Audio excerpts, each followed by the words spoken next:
महाराष्ट्र में नगर पालिका और नगर पंचायत इंतखाबात की गहमा गहमी उरूज पर है। इसी तरह के नज़ारे खंदर तालुक़े में भी चुनाव की गहमा गहमी के नज़र आ रहे हैं। इस बार राष्ट्रवादी कांग्रेस पार्टी अजीत पवार गठ की जानिब से भी इंतखाबात में पूरी ताकत के साथ मैदान में उतरी है। राष्ट्रवादी कांग्रेस पार्टी खंदार अजीत पवार गठ के नगर अध्यक्ष के तौर पर स्वप्निल लुंगारे और 20 नगर सेवक इस चुनाव में हिस्सा ले रहे हैं। राष्ट्रवादी कांग्रेस पार्टी खंदार के नगर अध्यक्ष स्वप्निल लुंगारे ने सत्ताधारी पार्टी के उम्मीदवारों पर इल्ज़ाम आयद करते हुए कहा कि खंदार शहर का विकास कुछ नहीं हुआ। खंदार में पीने के पानी का मसला जूं का तू ठप पड़ा हुआ है। इसी तरह शहर के विकास, सड़कें, ड्रेनेज लाइन, शहर में साफ सफाई के काम ठप पड़े हुए हैं। राष्ट्रवादी कांग्रेस पार्टी अजीत पवार गठ की जानिब से अगर ये पार्टी इख्तिदार में आती है तो विकास के कामों में तेजी लाई जाएगी। राष्ट्रवादी काँग्रेस पक्षाचे कंधार शहरामध्ये 10च्या 10 प्रभागामध्ये 20 उमेदवार आणि मी एक अध्यक्षपदाचा असे 21 उमेदवार आम्ही पक्षाने दिलेले आहेत। आदरणीय अजितदादा आणि आमचे लोकप्रिय आमदार प्रताप पाटील चिखलीकर यांच्या माध्यमातून पूर्ण प्रभागामध्ये 20 उमेदवार हे नगरसेवक पदाचे आणि एक नगर अध्यक्ष पदाचा, आणि त्या सगळ्यांनी माझ्यावर विश्वास ठेवून मला नगर अध्यक्ष पदाची उमेदवारी दिली। सर, घटक पक्षासोबत तुमची युती झालेली नाही, चुनावामध्ये काय परिणाम होऊ शकतात का सीटचे? असं आहे, घटक पक्षाचं ज्या त्या लेवलवर आता त्या बाबतीमध्ये साहेबच व्यवस्थित सांगू शकतील। अडचण अशी झाली की सोबतचे घटक पक्ष आहेत त्यांच्याकडून रीतसर प्रस्ताव जरी ते मोठे भाऊ असले तर आमच्याकडे आला नाही, आणि तसा प्रस्ताव आला नसल्यामुळे आम्हाला इथं आमचं स्वबळावर पॅनल उभं करावं लागलं। आपल्या मनाने खंदारचा विकास झाला कसा? पूर्वीच्या काळामध्ये जे काही 10-5 वर्षामध्ये नगराध्यक्ष राहिले त्यांच्याकडून म्हणावं तसं पाणी असो, स्वच्छता असो, या खूप साऱ्या कामांचा अभाव राहिलाय। शहराला लागणारा मुबलक पाणी पुरवठा देण्यासाठी किंवा करण्यासाठी किंवा साठा करण्यासाठी ते सगळे असमर्थ राहिलेत।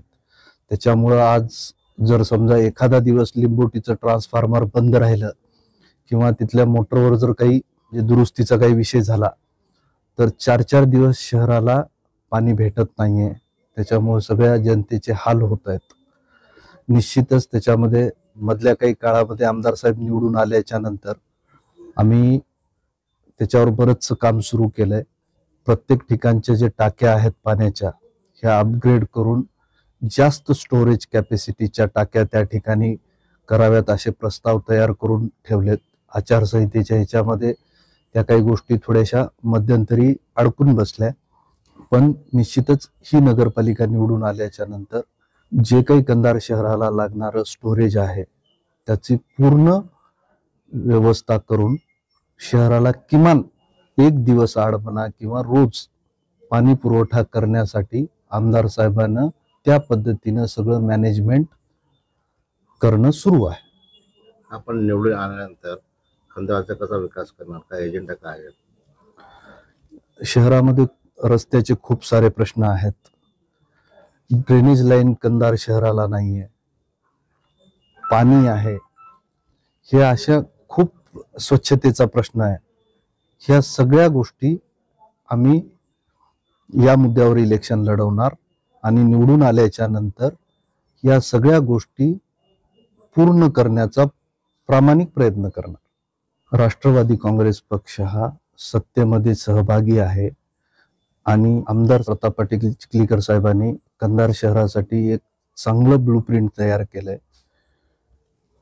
येणाऱ्या काळामध्ये सत्ता असल्यामुळे निधीची कुठलीच कमतरता पडणार नाही, आणि आमदार साहेबांचंही स्वप्न आहे की कंधार शहराला एक विकसित शहर करण्यासाठी ते प्रयत्नशील आहेत।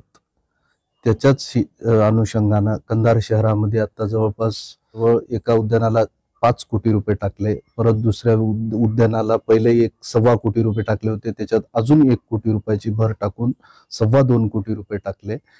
असे खूप विकास कामं अजून शिल्लक आहेत आणि त्यासाठी लागणारा निधी हे आमदार साहेब आणून देऊ शकतात.